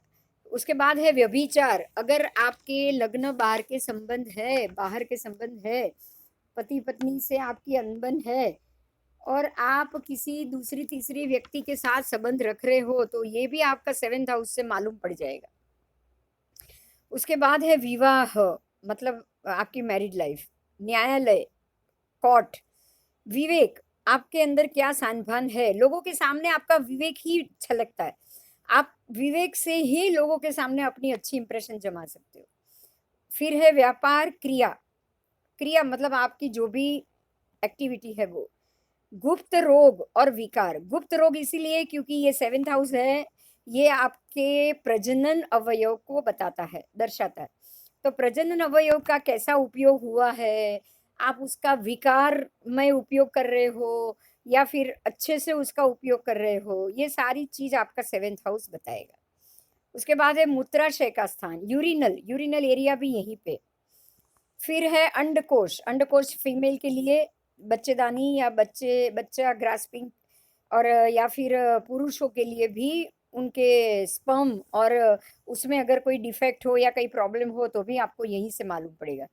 उसके बाद है साझेदारी, पार्टनरशिप, लिंग, ऑर्गन, लिंग मतलब वही प्रजनन अवयव। उसके बाद है योनि, वो भी प्रजनन अवयव। भतीजा पक्ष, तो आपके जो भी भाई बच्चों के, जो भाई बहन के बच्चे जो भी होते हैं वो भाई भतीजा होते हैं उनका। उसके बाद गुमा हुआ धन लाभ, मतलब अगर आपका पैसा अगर कहीं गुम गया है या कहीं नुकसान हुआ था तो उसका धन लाभ कब होगा। फिर है मुकदमा, कोर्ट कचेरी, वो भी यहीं से ही होगा। स्वतंत्र कार्य, अगर आप इंडिविजुअल काम कर रहे हो तो उसके बारे में।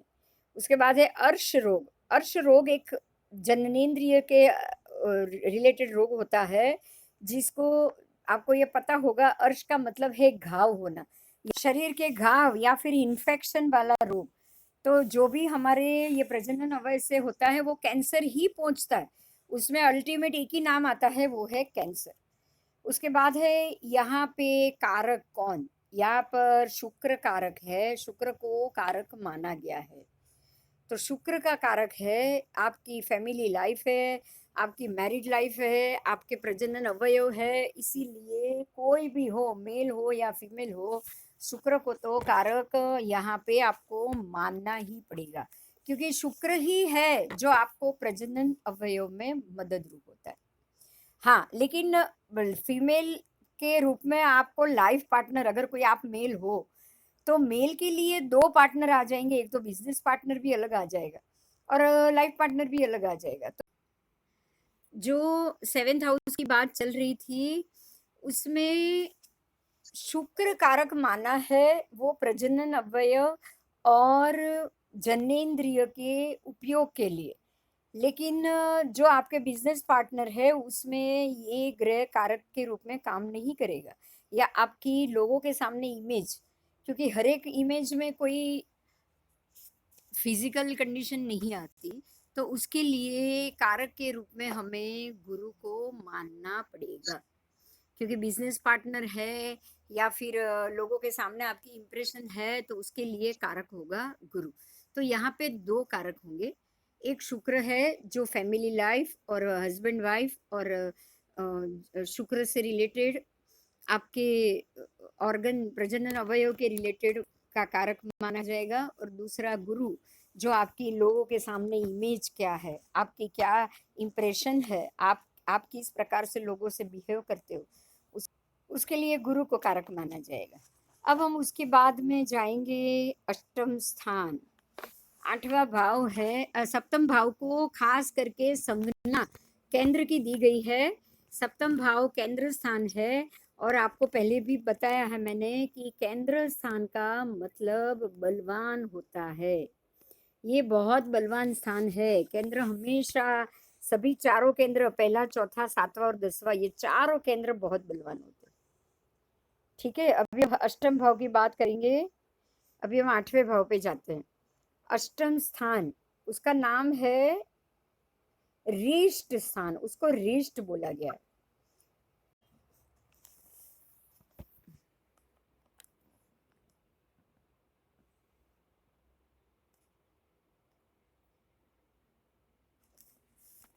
अभी हम अष्टम स्थान की बात करेंगे। ये है खास करके भूगत द्रव्य, लॉटरी आदि से आकस्मिक धन लाभ। यहाँ से आपको आकस्मिक धन लाभ भी होगा, आकस्मिक नुकसान भी होगा। ये जल यात्रा के लिए, मतलब ट्रैवल के लिए, ससुराल से लाभ, क्योंकि ये ससुराल से 7th हाउस हो गया है। चिंता, शत्रु, गुप्त रोग विकार, गुप्त रोग जैसे गोनोरिया, सिफिलिस, भगंदर, ये सारे रोग यहीं से होते हैं। स्त्री लाभ, स्त्री से रिलेशन, स्त्री से लाभ होना, सर्पादि आदि दंश, सांप और बिच्छू और उसके डंख तो छोड़ो, उसके अलावा इलेक्ट्रिक शॉक लगना या कोई और तकलीफ होना, उससे आयुष्य का घटना, आत्मघात मतलब सुसाइड, ये सारी चीज हम यहीं से देखेंगे। व्यसन, विदेश यात्रा योग, खास करके कर्ज, संकट, ये सब यहीं से देखना है। ये भी त्रिक भाव है।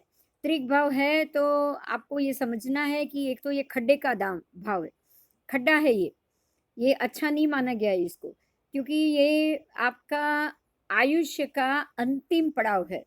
ये स्थान आपकी आयुष्य को घटा देगा। और हो सकता है कोई अगर इंसान ये दाम, ये स्थान अगर ज्यादा बुरा हो तो इंसान अपने आप को ही जानबूझ के खत्म करे, इसलिए आत्मघात को भी यही स्थान माना है। तो ये स्थान से अगर तकलीफ है तो आपकी तकलीफें ज्यादा बढ़ जाएगी। दूसरा यहाँ का कारक है शनि। शनि कारक होने से आयुष्य का अंत कराने वाला भी शनि होगा। आयुष्य देने वाला भी शनि है तो आयुष्य को खत्म करने वाला भी शनि होता है। तो अष्टम स्थान से आप ये देखोगे अचानक तकलीफ, अचानक आपत्ति, कोर्ट केस, लीगल इलीगल काम, उसके बाद है आपके साथ धोखाधड़ी, और उसके बाद मृत्यु तुल्य कष्ट, ये सब आप यहीं से देखो। तो आयुष्य का घटना, स्पेशली आपकी आयु पूरी ना हो और फिर भी घटना, मतलब आत्मघात, आत्महत्या, टाइम नहीं आया है लेकिन मृत्यु का कष्ट मिलना, बराबर। तो ये हो गया आपका अष्टम स्थान। रिष्ट का मतलब ही है कि अशुभ फल, अरिष्ट होना, अरिष्ट, अरिष्ट का मतलब है कि अच्छा नहीं होना। ठीक है, अभी हम 9th हाउस पे जाएंगे। 9th हाउस के कारक देखेंगे।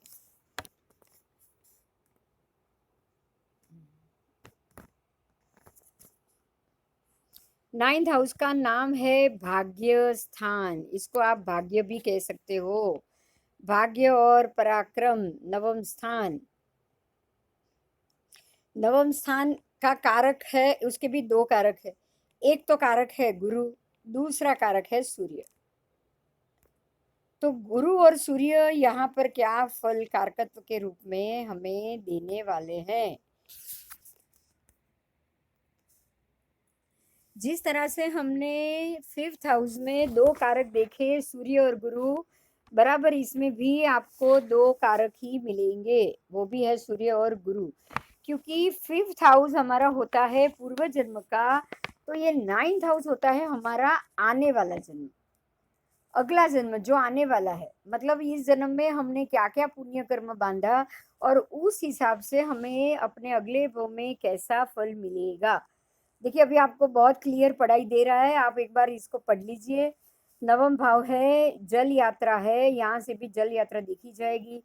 विदेश, वायु यात्रा, फॉरेन में आना जाना भी आप यहीं से देखोगे। उसके बाद धर्म का स्थान है, पाप पुण्य आदि का विवेक।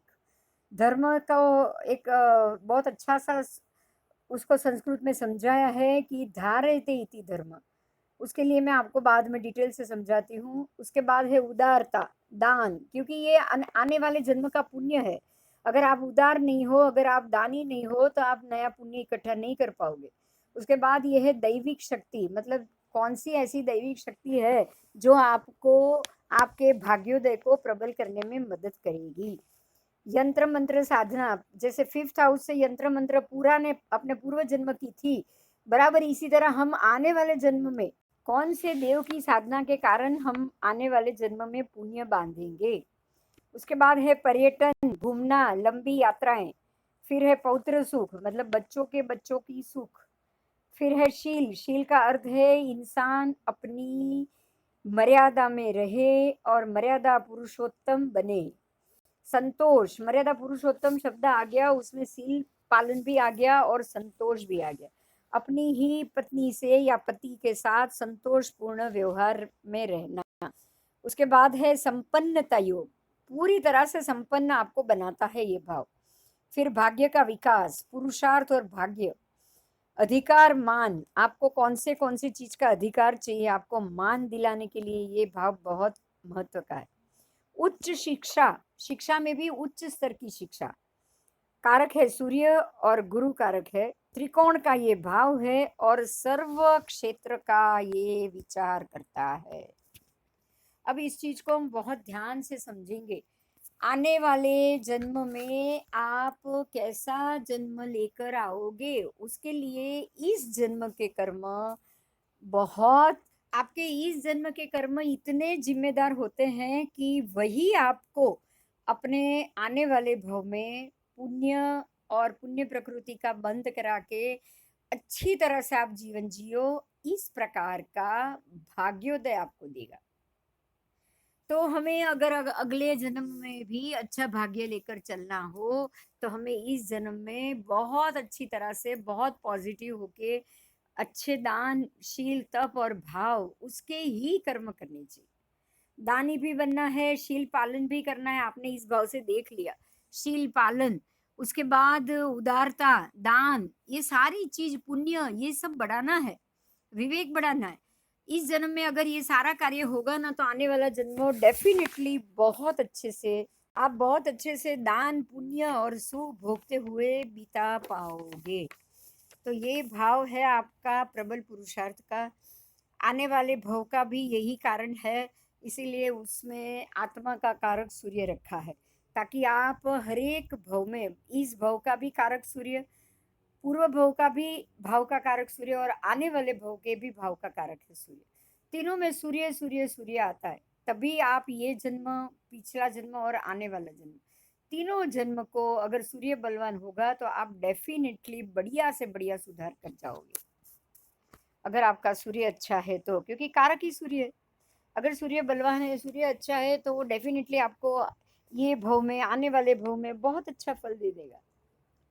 और सूर्य अच्छा है तो आपको अधिकार, मान, सम्मान और भाग्योदय सब चीज मिलेगी। उसके बाद है उच्च शिक्षा। उच्च शिक्षा के लिए गुरु जिम्मेदार है, कारक गुरु है यहाँ पे। तो गुरु, वकील, वकीलात, या आपको जजमेंट या न्याय, न्यायालय, विवेकी, है ना, ये सारे के लिए गुरु कारक जिम्मेदार। और गुरु के कारकत्व के कारण ही आपको आने वाले भव में शिक्षा या उच्च शिक्षा, आप ये भव में भी ले सकते हो, आने वाले भव में भी ले सकते हो, नॉलेजेबल बनाएगा, अधिकार, मान दिलाएगा।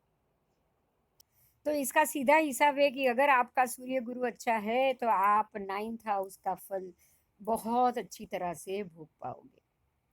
और अगर आपका 9th हाउस और ये सूर्य गुरु अच्छे हो गए तो आने वाले भव में भी पुण्य और पुण्यानुबंधी पुण्य बांधने में आपको बहुत सफलता मिलेगी।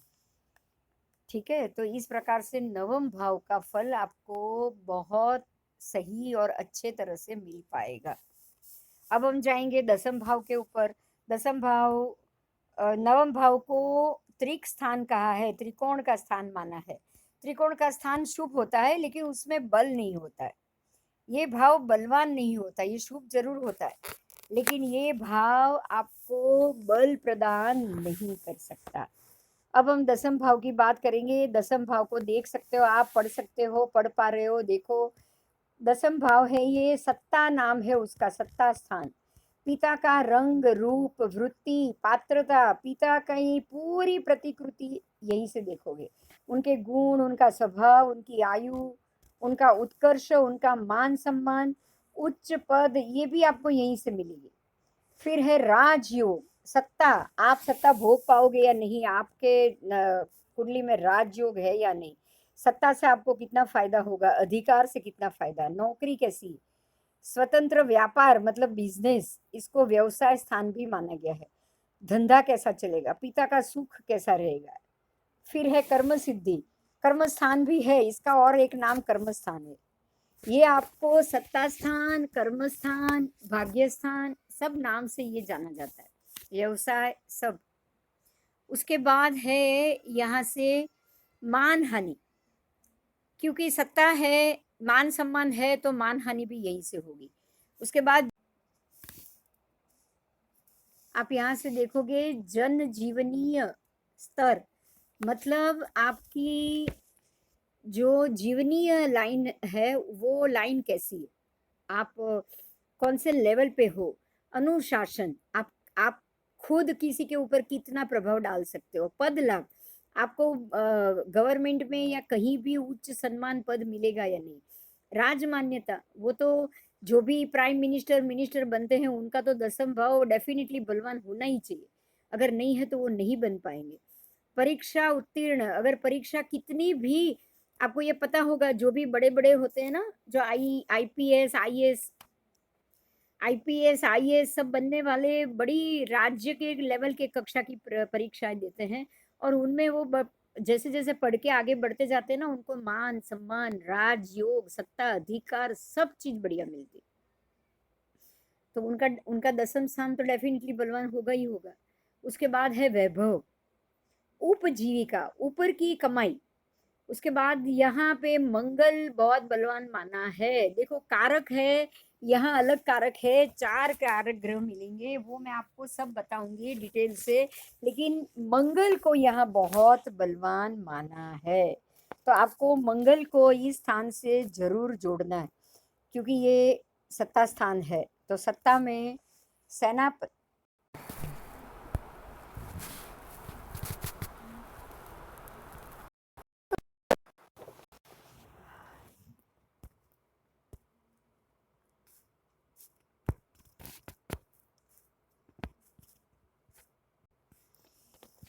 किसी भी बड़ी पोस्ट पे सेनापतित्व बनना या सेनापतित्व करना, उसके लिए मंगल बलवान होना बहुत जरूरी है। ठीक है, अब इसके और 3 कारक है, हम 3 कारक की बात करेंगे, बुध, शनि और सूर्य। ये 3 तो कारक है ही, यहाँ पे एक और चौथा कारक ग्रह आएगा। हम ये चारों कारक ग्रह की बात करेंगे। सबसे पहले यहाँ का कारक ग्रह आएगा सूर्य। सूर्य अगर बलवान है तो आपके हाथ में सत्ता भी रहेगी, सत्ता का दौर तमाम भी रहेगा, आप बड़ी पोजीशन में भी रहोगे, पीएम, सीएम, प्राइम मिनिस्टर, या फिर आईपीएस ऑफिसर, आईएएस ऑफिसर, या फिर कोई कलेक्टरशिप, ये सारी पोस्ट उनको ही मिल सकती है जिनका दसम स्थान बलवान है, जिनका सूर्य बलवान है, और जिनका मंगल बलवान है। अगर ये 3 बलवान नहीं है तो आप ये पोस्ट पे जाके भी लंबे समय तक नहीं टिक पाओगे। उसके बाद दूसरा कारक आएगा शनि। शनि वर्क कराएगा, काम कराएगा। जैसे आपको ये बात बता दूं मैं कि अगर कोई बड़ा ऑफिसर है, जैसे बड़ा प्रधान जैसे, तो वो उनको भी दिन रात काम में जुटा रहना पड़ता है। हम ये बात बार बार सुनते रहते हैं कि बड़ा प्रधान नरेंद्र मोदी ने अभी तक 5 साल में कोई भी छुट्टी नहीं ली। तो ये उनको कार्यशील बनाने का काम शनि कारक ग्रह करेगा। अगर उनका शनि उतना बलवान नहीं है तो डेफिनेटली वो भी आलसी बनेंगे, उनको ये काम वाम करने में कोई रस नहीं रहेगा। तो सूर्य तो बलवान है, साथ में शनि भी कारकत्व में बलवान है, तभी ये बड़ी पोजीशन पे भी है और छोटे से छोटा कार्य भी कर सकते हैं।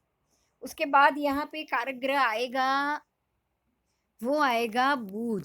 बुध का काम है वर्किंग, बुध का काम है एक अच्छी सी सेल्समैनशिप, बुध का काम है हैंडल करना।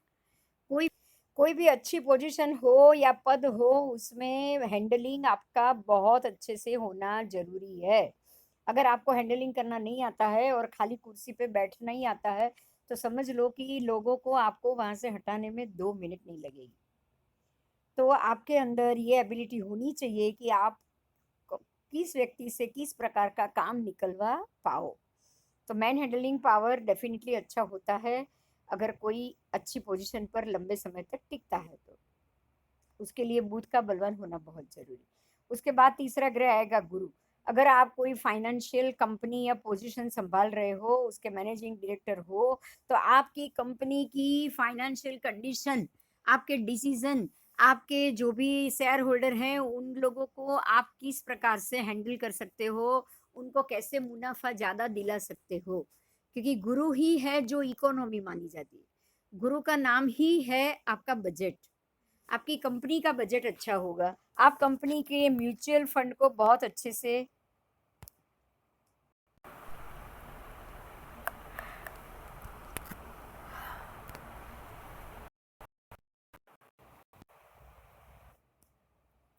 आप अपनी ही कंपनी के म्यूचुअल फंड को बहुत अच्छे से मेंटेन कर पाओगे अगर आपका गुरु बलवान होगा। अब आ रहा है चौथा कारक। देखो, सूर्य आ गया, बुध आ गया, शनि भी आ गया और गुरु भी आ गया। आपके चारों कारक आ गए। अगर ये चार कारक बलवान है तो ही आप 10th भाव से बढ़िया काम निकलवा सकते हो। इसको भी केंद्र स्थान माना है। केंद्र स्थान का मतलब ही होता है कि ये स्थान बहुत बलवान है। और मैं आपको ये बताऊं कि ये कुंडली में सबसे ज्यादा बलवान केंद्र है। लग्न से भी 10th हाउस ज्यादा बलवान। जो हमारे चार केंद्र स्थान है ना, वो चारों केंद्र स्थान में, तो ये आपका हुआ दशम स्थान। दशम स्थान और उसके चारों कारक। तो अगर दशम स्थान बलवान है, चारों कारक ग्रह बलवान है, तो डेफिनेटली आपको ये बहुत बढ़िया रिजल्ट देंगे। अब हम करेंगे 11वें स्थान पे। 11वें स्थान की बात करेंगे। 11वां स्थान का नाम ही है लाभ। लाभ स्थान, उसको एकादश भाव बोला जाता है और हर एक प्रकार का लाभ आपको 11वां स्थान देगा। आप देखो, अगर पढ़ पा रहे हो अच्छे से तो उसका मैं आपको वर्ड बताती हूँ कि हम 11वें भाव से क्या देखेंगे। संपूर्ण धनागमन, मतलब यहाँ से हर एक प्रकार के धन का आना। आना ही मतलब हुआ आय लाभ। आय लाभ, पैसों का लाभ। आपको कुंडली में आय लाभ कैसा होगा, लॉटरी से लाभ कैसा होगा, ये सब चीज का अगर आपको सोचना है ना, तो आपको 11th हाउस का बल देखना पड़ेगा। यहाँ से लॉन्ग फ्रेंडशिप देखी जाती है, लंबी फ्रेंडशिप। तो इसलिए ये प्रणय स्थान भी है, क्योंकि प्रणय एक ऐसा होता है जिनसे प्रेम होता है उनसे बहुत लंबे समय का आपका दौर चलता है। तो मित्र सुख भी यहाँ से हम देखेंगे। जो बचपन के छुटपन के मित्र हैं, जिसको हम लंगोटिया यार बोलते हैं, वो भी हम यहीं से देखेंगे। उसके बाद है भाई और जवाई, मतलब हमारे बच्चों के पार्टनर, वो भी यहीं से देखेंगे। बहू को भी यहीं से देखेंगे और जमाई दामाद को भी यहीं से देखेंगे। भाई की बात करेंगे तो भाई का मतलब हो गया हमारे बड़े छोटे भाई। भाई, उसके बाद है समाज में श्रेष्ठता। ये बहुत ही महत्व का स्थान है जो समाज में आपको बहुत ज्यादा मात्रा में अभिषिक्त कराता है। अभिषिक्त शब्द का इस्तेमाल मैं इसलिए कर रही हूँ कि समाज में बहुत बढ़िया स्थान दिलाना मतलब किसी राज्याभिषेक से कम नहीं होता है। ये आपको गोल्ड मेडल तक दिला सकता है या पीएचडी कंप्लीट करा सकता है। अगर आप कोई व्यक्ति का लाभ स्थान बलवान है तो उसको पद्मश्री या भारत रत्न, बहुत ज्यादा बलवान होगा तो जरूर मिलेगा। अगर मध्यम भी या थोड़े से मध्यम से ज्यादा बलवान है तो वो कोई ना कोई अपने एरिया में पीएचडी, डॉक्टरेट या गोल्ड मेडलिस्ट जरूर बनेगा। उसके बाद वाहन, वाहन सुख भी यहाँ से देखना है, वो भी बहुत अच्छा फल देता है। वाहन या वाहन सुख या प्रॉपर्टी योग या सवारी का लाभ, मतलब हाथी और उसके ऊपर सवारी करो, ऐसे राज्याभिषेक का लाभ यहाँ से मिलता है। फिर सुख बहुत लंबे समय तक टिके ऐसा मिलता है। उसके बाद है मंगल कृत्य। ये अगर भाव बलवान है तो आपके हाथों से ज्यादा मंगल कृत्य होने की संभावना है। मशीनरी कार्य भी यहीं से ज्यादा होगा। मेल मिलाप क्रिया, मतलब लोगों से मिलना जुलना, मिलते रहना, उनसे आगे और संबंध के मजबूत होना। कुशलता कुशलता होगी आपके अंदर, ये एक बहुत अच्छी सी एबिलिटी आ जाएगी, हर एक कार्य को कैसे पार लगाया जाए, वो भी कुशलता से। उसके बाद आकस्मिक धन लाभ, अचानक लाभ, फिर आभूषण योग, या ये अगर भाव बलवान है तो आपके पास बहुत ही बहुमूल्य हीरो के जर जवाहरात, सोने के जर जवाहरात आभूषण जरूर होंगे, अगर ये भाव बलवान है तो। यहाँ का कारक एक ही ग्रह है, सिर्फ गुरु। इसको पणफर भी बोला है क्योंकि ये 2, 5, 8, 11 का भाव है, और ये उपचय भी है, मतलब यहाँ से अगर वृद्धि हुई ना तो होती ही जाएगी, होती ही जाएगी, होती ही जाएगी। अगर धन लाभ हो रहा है तो उसमें भी वृद्धि, अगर आपके नाम यश कीर्ति प्रतिष्ठा, अगर आपके नाम यश कीर्ति प्रतिष्ठा में लाभ हो रहा है तो उसमें भी वृद्धि होती जाएगी। तो ये दाम ही, ये भाव ही उपचय है, और यहाँ पे कोई भी चीज अनबिलीवेबल मात्रा में बढ़ेगी। जैसे बिल गेट, उनको लाभ हुआ है, धन लाभ और यश नाम कीर्ति प्रतिष्ठा तो इतनी हद तक बढ़ी है कि पूछो नहीं। जैसे नरेंद्र भाई मोदी, यहाँ तक कि वो आज एक भारत के, उनको भारत रत्न क्या, वर्ल्ड में उनको नंबर 1 माना गया है। तो ये उनकी इंप्रेशन का दिनों दिन बढ़ना, डेफिनेटली उनका 11वां भाव बहुत बढ़िया होगा।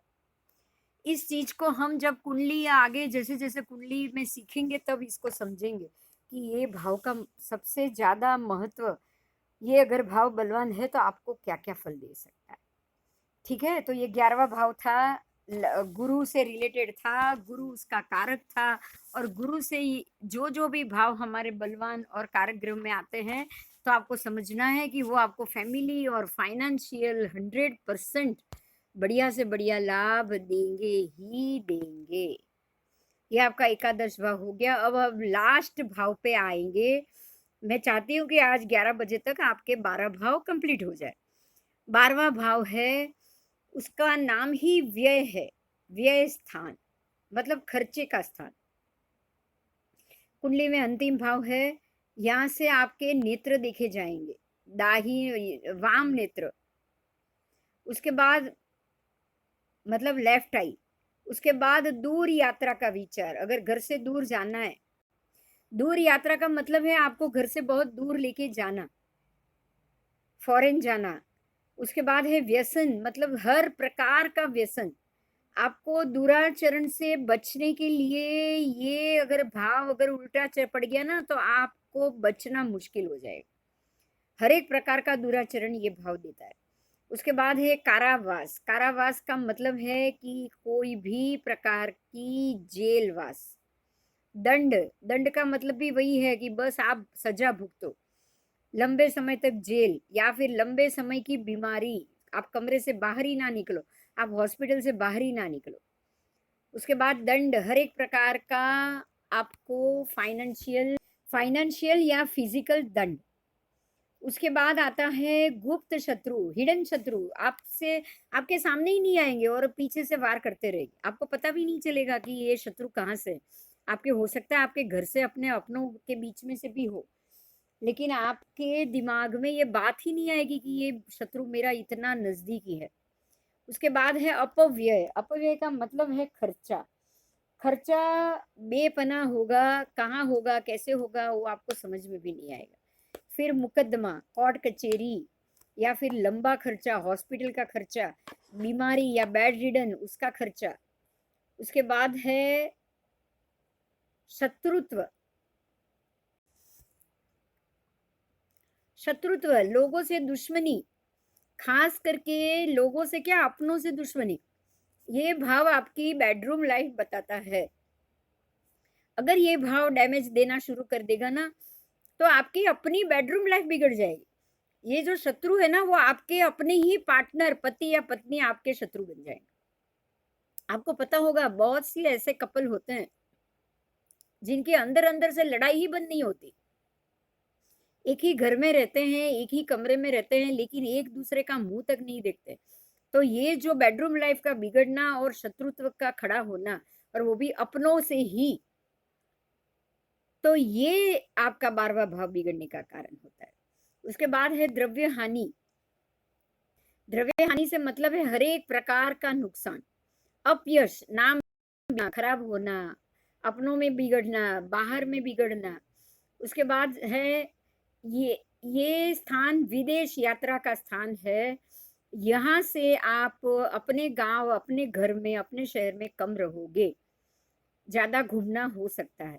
यहाँ का कारक एक ही ग्रह है, वो है शनि। और शनि का आपको पता है, जब वो उसकी डंडा गिरता है ना, तो आपको और कोई ग्रह नहीं बचा सकता जब शनि की मार पड़ेगी तब।